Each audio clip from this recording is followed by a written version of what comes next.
လဲလုံးလေးတွေတည်ထားသလိုမျိုးဖြူဖွေးပြီးတော့လှပတဲ့သွားပိုင်ရှင်တွေတယောက်ဖြစ်ချင်ပါမလားခုဗီဒီယိုထဲမှာဒီလိုမျိုးဖြူဖွေးတဲ့သွားလေးတွေဖြစ်စေဖို့အတွက်တဘာဝအတိုင်းဖန်တီးလို့ရတဲ့နည်းလမ်းကောင်းလေးတွေကိုပြောပြပေးတော့မှာဖြစ်ပါတယ်ဒီနာမည်လို့ခေါ်တဲ့သွားရဲ့အပေါ်ယံကျွေးလာကျမတို့ရဲ့သွားတွေကိုအဖြူရောင်ဖြစ်စေတာပဲဖြစ်ပါတယ်ဒီကျွေးလာဆိုလို့ရှိရင်ပေါ့နော်ဒီလူရဲ့သင်ဖို့တဘာဝကိုပါနေလို့ပဲဖြစ်ဖြစ်စားတောက်တဲ့ပုံစံမှားရင်းလို့ပဲဖြစ်ဖြစ်အသက်အရွယ်ကြောင့်ပဲဖြစ်ဖြစ်ပါနေတဲ့အခါမှာဒီသွားတွေကဝါလာတာပဲဖြစ်ပါတယ်ဘလို့အကြောင်းရင်းကြောင့်ပဲဖြစ်ဖြစ်ပေါ့နော်အခုပြောပြပေးမယ့်နည်းလမ်းလေးတွေကသွားတွေကိုဖြူစေဖို့အတွက်ကူညီပေးပါလိမ့်မယ်ကဲဘလို့နည်းလမ်းတွေဖြစ်မလဲဆိုတော့ကြည့်အောင်နော်သွားတွေဖြူပွေးစေဖို့အတွက်နည်းလမ်းကောင်းလေးတွေကတခုကတော့စီနဲ့ပလုတ်ကျင်းပေးတာပဲဖြစ်ပါတယ်ရှင်တဘာဝထွက်အစီတွေဖြစ်တဲ့အုံးစီနေကြစီနဲ့နှမ်းစီတို့ကိုသုံးပြီးတော့ပလုတ်ကျင်းပေးခြင်းဟာဂရင်းကျမ်းမာရေးကိုကောင်းစေုံသာမကပဲနဲ့သွားတွေကိုတန့်ရှင်းပြီးတော့ဖြူစေနိုင်တယ်လို့ဆိုပါတယ်ရှင်ဒီလိုမျိုးပေါ့နော်စီနဲ့ပလုတ်ကျင်းဖို့အတွက်အကောင်းဆုံးအချိန်ကတော့သွားတိုက်ကာသာအချိန်ပဲဖြစ်ပါတယ်ရှင်ပါဇက်ထဲကိုပေါ့နော်ဒီစီထည့်ပြီးတော့မိနစ်အနည်းငယ်လောက်ပလုတ်ကျင်းပေးပြီးထွေးထုတ်လိုက်ရင်ပဲဖြစ်ပါတယ်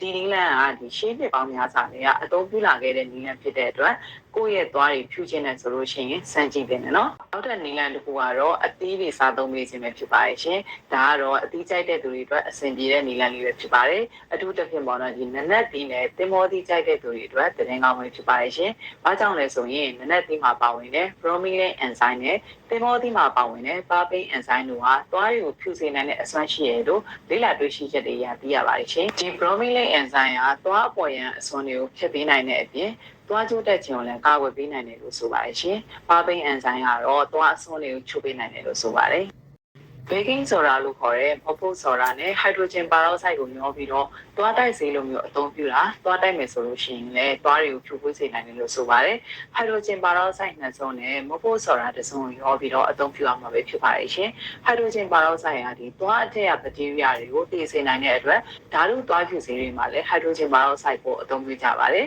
။တတိထားမယ့်ချက်ကပေါ့နော်ဒီ hydrogen peroxide ကိုရေများများရောပြီးတော့သုံးရပါမယ်ရှင်။တကယ်လို့ပမာဏများသွားမယ်ပြင်းအားများသွားမယ်ဆိုလို့ရှိရင်ပေါ့နော်တပုံးရတာသွားကျင်တာတွေဖြစ်လာနိုင်ပါတယ်နောက်တစ်ချက်ကတော့နော်ကိုကဒီသွားဖြူခြင်းစောနဲ့နေ့တိုင်းတိုက်တာမျိုးလည်းမလုပ်သင့်ပါဘူးရှင်တပတ်ကိုတစ်ချိန်လောက်တိုက်သင့်ပါတယ်နော်